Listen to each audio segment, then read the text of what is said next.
अस्सलाम वालेकुम दोस्तों, आज मैं लेके आई हूँ आपके लिए एक सच्ची और खौफनाक कहानी जिसका उन्वान है सफ़ेद बकरी का बच्चा। ये वाक़या मेरे एक अज़ीज़ के साथ पेश आया है। लीजिए उन्हीं की ज़बानी सुनिए। ये मेरी नौजवानी का किस्सा है। मैं पोर्ट्स में काम करता था। वहाँ काम कुछ इस नौइयत का था कि जब वहाँ शिप आता तो हमें देर रात तक काम करना पड़ता था। एक दिन मैं रात के 11:15 बजे काम ख़त्म करके आ रहा था। मेरा नाम असद है। मैं न्यू कराची में रहता हूँ, जहाँ आबादी उस वक्त बहुत कम थी और केमाड़ी में मेरा दफ्तर थे। मेरे आने जाने के लिए अब्बा जान ने एक साइकिल दिला दी थी।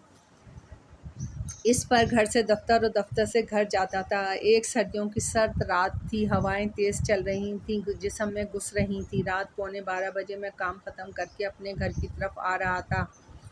दूर दूर तक सुनसान रोड पड़ा था। नौजवानी की उम्र तो होती है जब खौफ डर किसी किस्म की चीज़ नहीं होती। मैं सीटी की धुन पर गाना गुनगुनाता हुआ आ रहा था कि अचानक मेरी नज़र एक छोटे से सफ़ेद बकरी के बच्चे पे पड़ी। वो सर्दी में ठिठुरा हुआ मैं करता सामने से आ रहा था। मुझे बड़ी हैरत हुई। इस जगह तो कोई आबादी भी नहीं है, फिर ये कहाँ से आ गया। अभी मैं ये सोच ही रहा था कि वो बच्चा मेरी साइकिल के सामने आ गया। मैंने अपनी साइकिल रोक दी और इसे सामने से हटाने लगा, मगर वो नहीं हटा और मेरी तरफ देखकर मैं करने लगा। मैंने साइकिल को साइड करके आगे बढ़ाना चाहा, मगर वो बच्चा मेरे पीछे पीछे मैं करता आता रहा।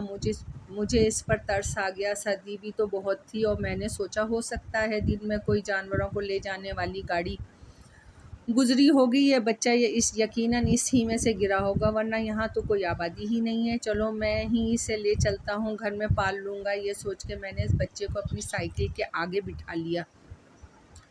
मगर मुझे एक बात बहुत अजीब लगी कि इतनी सर्दी में भी वो बकरी का बच्चा अच्छा खासा गर्म हो रहा था, मगर मैंने इस पर ख़ास ध्यान नहीं दिया और आगे बढ़ गया।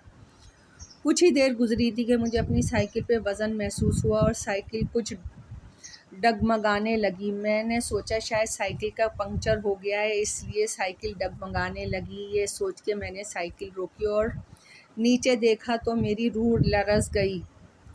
कुछ देर तो मैं सोचने समझने के काबिल ही नहीं रहा। जब मुझे कुछ सोचने समझने की हालत में आया तो मैंने देखा जिस छोटे से बकरी के बच्चे को मैंने साइकिल पे बिठाया था, इसके पैर धीरे धीरे लंबे होने शुरू हो गए थे। इस बच्चे की शक्ल भी तब्दील हो चुकी थी।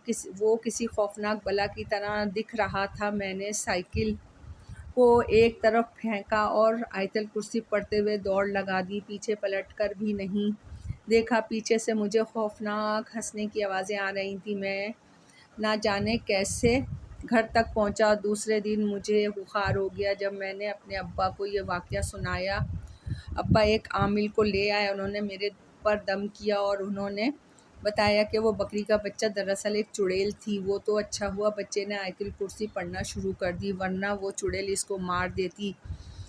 अब्बा ने आमिल साहब का शुक्रिया अदा किया और मेरी जान बचने पे अल्लाह का भी शुक्र अदा किया। दोस्तों, कहानी पसंद आई हो तो लाइक और सब्सक्राइब ज़रूर कीजिएगा। आपकी दुआओं की तलबगार रुबीना।